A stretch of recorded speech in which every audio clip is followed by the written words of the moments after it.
Drop it.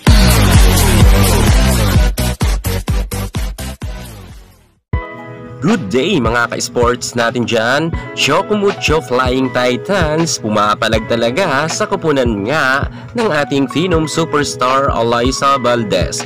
Matapos nga na sobrang init ngayon sa set 1 pa lamang ni Cici Rondina at lahat halos ng mga players ng Choco ay talagang gumagalaw.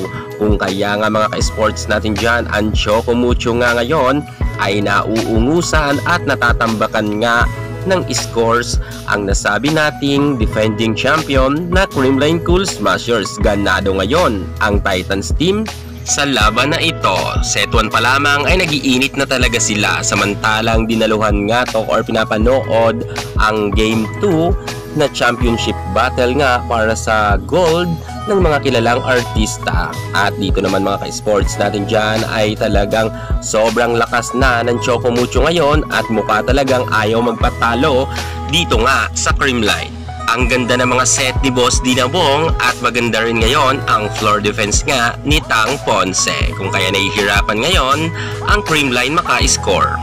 Nagtuloy-tuloy nga ang maswerteng laro ngayon ng Choco Mucho, kung saan talaga mga ka-sports natin dyan ay ganadong-ganado nga ang lahat ng mga players dito at ang Creamline naman ay palagi nga nagkaka-error. Grabe ang laban talaga mga ka-sports, halos talagang hindi talaga masyado makaporma ngayon ang defending champion na Creamline at mukhang pinaghandaan talaga sila ngayon ng ating Cici Rondina, kung kaya kitang-kita naman natin na hindi masyado makahataw ngayon ang mga spikers nga ng Creamline Cool Smashers. Pero mga ka-sports, kahit sobrang lamang na lamang nga ang Choco Mucho, 6 na puntos ang kalamangan yan, pero hinabol yan ng Creamline at medyo nakadikit pa naman sila mga ka-sports natin dyan. Pero hindi talaga dito papayag si Cici Rondina sapagkat kailangan talaga nila manalo sa first game pa lamang para nga magkaroon pa ng Game 3. Congratulations! Nagtapos ang laban nila sa 22 at 25. Pabor nga to